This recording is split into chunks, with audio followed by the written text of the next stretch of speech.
So today I'm going to talk a little bit about slow looking, about finding your inspiration, and the idea of just some very simple steps in developing your practice. Along the way, we'll come up with some ideas with line design. Often, when I'm out and about, I see things like bicycles, circles, shapes, and it just gets me going. So, for this one, I know that I started in the center with just some spokey type things. And then as I went around, I thought, wow, it would look neat with some kind of circles. And then as I went around, I thought, well, this design might look nice with some kind of longish semicircles. And then I thought about the spokes in the bike again. I thought, well, how can I bring some more spokes into my design? And before I know it, 20 minutes, half an hour had gone by. And when I finished, I was just relaxed and ready to go on to whatever I had to do next. And there is a lot of articles out there talking about slow looking and how it can help develop skills across a lot of different areas. And these ideas come a lot from the article by Emily Boudreau, in that the practice of observing detail over time is to move beyond that first impression and really create an immersive experience with, in our case, line and line design. But it can happen with a text, it can happen with an idea, it can happen with a piece of art, or even any other type of object. It really is simply a practice that clears a space, and to hold and appreciate the richness of the world in which we live and find ourselves in. And the things that define art, or I usually call it my practice, is paying attention for more than 8 seconds. Some of the latest research estimates that the length of a human attention span is about 8 seconds, that there's just so much rapid information change that how do we actually take time to notice little things? And how do we hold on to those inspirations, and what mediums and processes support that inspiration? There is a link between anxiety and creativity, in that many creative people are also anxious people, but it is really simple to take time through one line at a time as it goes down on the paper, to just enjoy the little things. And once one line becomes two, becomes three, before you know it, you have something that is pretty creative on a nice little piece of paper. And looking really helps to think about the pieces, how they can be taken apart, and how they can put back together is really a powerful strategy for close looking. And this really develops an appreciation for the complexity and how the small pieces can come together to form a larger whole. Like, look at those beautiful green plants, and how, looking one is pretty enough. But when they become a group, it's amazing the image it produces for us. So building off of the ideas of others actually helps. It helps to think together.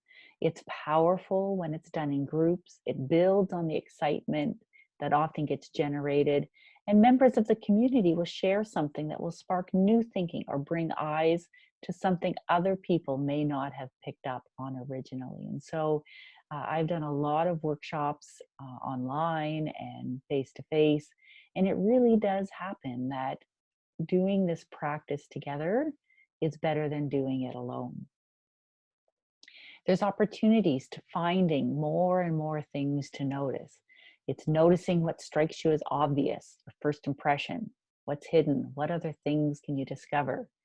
And the drawing can provide some meaningful insights also, especially when the point of Zentangle inspired art is not to be an artist, but rather to practice a time of relaxation and calmness, and to just notice what appears and to notice more and more detail.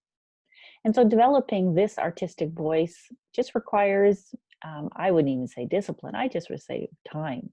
A little bit of time every day. It requires only a pen and paper and a practice in slow noticing. So to get started, it takes a quiet place, or sometimes having a pen and paper ready. The other thing, when we think about quiet space, it could be a quiet space with people in your family. It can be a quiet space with others. But the intention is to do some slow looking and some line design and to dedicate that 10, 15, 20 minutes to that task. And then you can begin your practice of slow noticing and you find inspiration and you share it with others. So I'd like to introduce you to Rick and Maria, who they trained me as a certified Zentangle teacher a few years ago. And they'll explain a little bit about the community and a little bit, again, about the benefits of line design. And if you can just kind of notice as Rick is drawing the lines one after the other, how that actually makes you feel.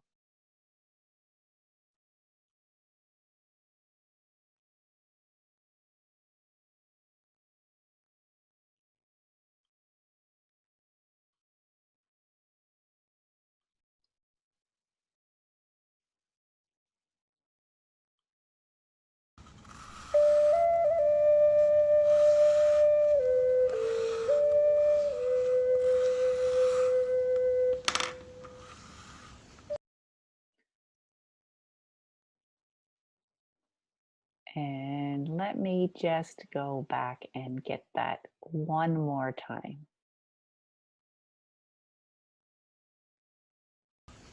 The Zentangle method is an easy-to-learn, relaxing, and fun way to create beautiful images by drawing structured patterns. Let me tell you the story of the Great Interruption. Many years ago, I was in my studio drawing small patterns in the background of a piece of artwork. I had been drawing for about 3 hours when Rick interrupted me.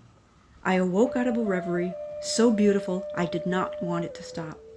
He told me I was describing meditation and that he was really surprised that I was able to achieve this state so simply. We knew then and there that we had to teach this technique to others. This was the birth of Zentangle method. The rest is history. We felt that what had just happened in that moment was really important. We talked about why Maria experienced such unique feelings of selflessness, of timelessness, and effortlessness as she drew those simple patterns. We thought about all the people over the years who gave their reasons why they weren't artists and couldn't be creative. Anyone who could sign their name already knew everything necessary to draw what Maria was working on when I interrupted her. Could we find a simple method to teach others to draw these patterns? Might they also be able to access the same relaxed state of focus that Maria experienced? We had to find out. So we took the inspiration of that moment and recorded all of our thoughts and conversations over the next 2 days. Oh, that was a great time. We went to a bed and breakfast and had the place all to ourselves. We bought a blank book and we just wrote down the conversation. It was awesome. It was awesome. And we haven't changed anything since then.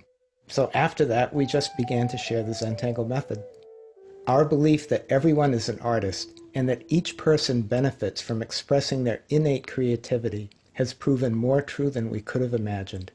And we believe that you too are an artist. Welcome to the Zentangle website. My name is Rick. And I'm Maria. And there's so much here for you to discover and explore. The best way to start your Zentangle journey is to take a class with a CZT, our certified Zentangle teachers. And you will find them listed on the website, and they're all around the world, and there's probably one near you. You will be so surprised to see what you create using the Zentangle method. Thank you so much for stopping by.